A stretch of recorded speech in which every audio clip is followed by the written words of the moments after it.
Good morning, welcome my mini blog. তো আজকে তোমাদের জন্য নিয়ে এসেছি একটা চিকেন কষার রেসিপি। খুব সিম্পল, কিন্তু আমি ভাবলাম যে যেহেতু আমি এটা রান্না করছি তোমাদের সাথে একটুখানি শেয়ার করি, তার জন্যই শেয়ার করা। এইখানে কিন্তু আমি চিকেনে যে আলুগুলো দেবো, দেখো ক্যামেরাটা কেরম ঘেমে গেল, সেইগুলো দিয়েছি কিন্তু ভাজতে। এক সেকেন্ড দাঁড়াও, এইবার দেখো তখন ভাপটা লেগে ক্যামেরাটা ঘেমে গেছিল। আলুগুলো ভাজতে দিয়েছে, এই কারণেই ঢাকা দিয়ে ভাজছি, যেহেতু এটা চিকেন কষা করব, তো আলুগুলো যাতে ভাজাতেই সেদ্ধটা বেশিরভাগ হয়ে যায়, সেই কারণেই কিন্তু আমি ঢাকা দিয়ে এটা ভাজছি। আর আজকে আমি সবটাই বাটা মশলা দিয়ে করব, মানে হাতে বেটে করব। শিলনোড়ায় সেই আগেকার দিনের মতো সেরকম শিলনোড়ায় বাটলে কিন্তু একটা আলাদাই স্বাদ হয়। তো এখন আমি বেটে দিচ্ছি আদা আর কাঁচা লঙ্কা।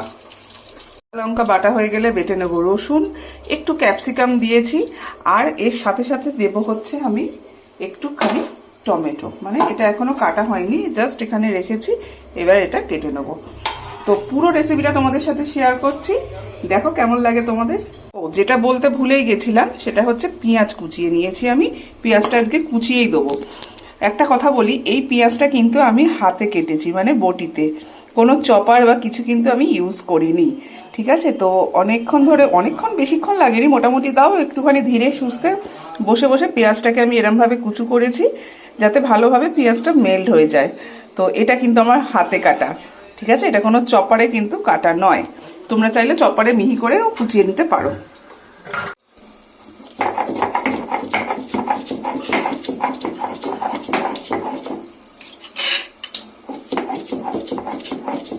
আলু হয়ে গেছে ভাজা। তো এবার ওই তেলের মধ্যে, আমি বেশি তেল দেবো না, এই তেলের মধ্যেই আমি করব। এর মধ্যেই আমি, দাঁড়াও, এটা একটা আলু দিয়ে এটা লেগে গেছে। এই তেলের মধ্যেই আমি এই পেঁয়াজ কুচানোটা দিয়ে দেবো। এই, এবার পেঁয়াজটা মিহিভাবে ভালোভাবে আস্তে আস্তে ভাজা হবে। তারপর আমি এর মধ্যে আস্তে আস্তে মশলাগুলো সব অ্যাড করব। এটা একটু ভাজা ভাজা হোক। আর লঙ্কা বাটা হয়ে গেছে, এবার বাটবো হচ্ছে রসুন। পেঁয়াজটা পেঁয়াজটা দেখছো যে ভাজা হয়ে গেছে মোটামুটি, ঠিক আছে, এর থেকে বেশি ভাজবো না। এবার আমি দিয়ে দেবো হচ্ছে রসুন বাটাটা।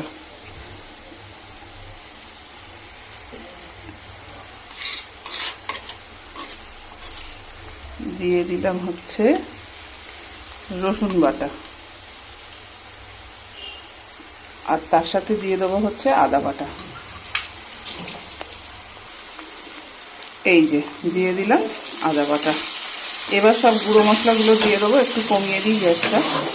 এই যে এইবার দিয়ে দেবো হচ্ছে এর মধ্যে সমস্ত রকমের নুন নেবো না এখন, হলুদ, একটু লাল লঙ্কার গুঁড়ো, এগুলো সবই এখন দিয়ে দেবো।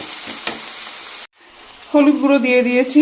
আচ্ছা, এবার দিচ্ছি অল্প একটু লঙ্কার গুঁড়ো, এই। আর এটাকে ভালো মতো নেড়ে চেড়ে এখন এই মশলাটাকে খুব ভালোভাবে কষাবো।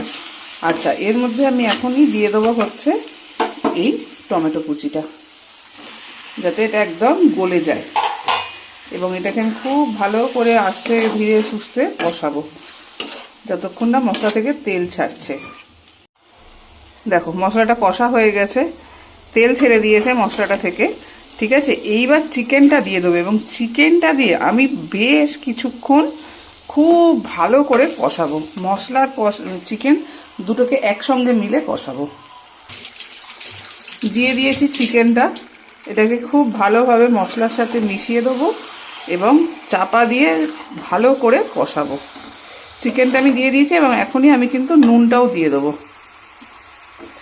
যাতে মশলাটা নুনটা চিকেনের মধ্যেও সুন্দরভাবে ঢুকে যায়। পরিমাণ মতো যতটুকু নুন লাগবে, আজকে কিন্তু ঝোল হবে না, সেই মতো নুনটা বুঝেই দিতে হবে, কষা থাকবে, সুতরাং নুনটা আমাকে একটু বুঝে দিতে হবে।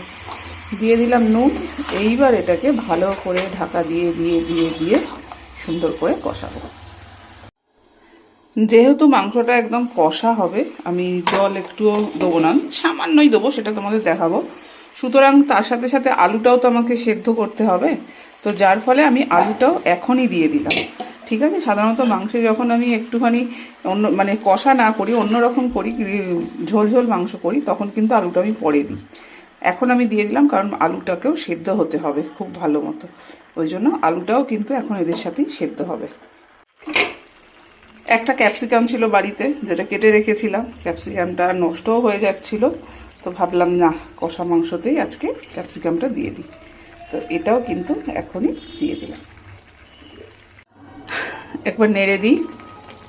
দেখো কত জল বেরিয়েছে, আমি কিন্তু একটুও জল দিইনি, সব এগুলো চিকেনের নিজে থেকেই বেরিয়েছে জল। এটাকে ভালো করে এবার এই জলটা কষাবো এখন। তো দেখো চিকেন থেকে এতটাই জল বেরিয়েছে যে আমাকে আর জল দিতে হয়নি। আমি ভেবেছিলাম একটু জল দেবো, কিন্তু দিতে হয়নি। এই পুরোটাই কিন্তু চিকেনের জল। চিকেন কিন্তু রেডি। আমি আরেকটু এটাকে ফুটিয়ে তারপর নামিয়ে দেবো। তো এই হলো আমার চিকেন কষার রেসিপি। জানি না তোমাদের কেমন লাগলো, দেখে কমেন্টসের মাধ্যমে জানিও, ঠিক আছে? তো তোমাদের যার যার ভালো লেগে থাকবে, যদি কারোর ভালো লেগে থাকে তাহলে অবশ্যই কিন্তু তোমরা বাড়িতে ট্রাই করো। চলো টাটা।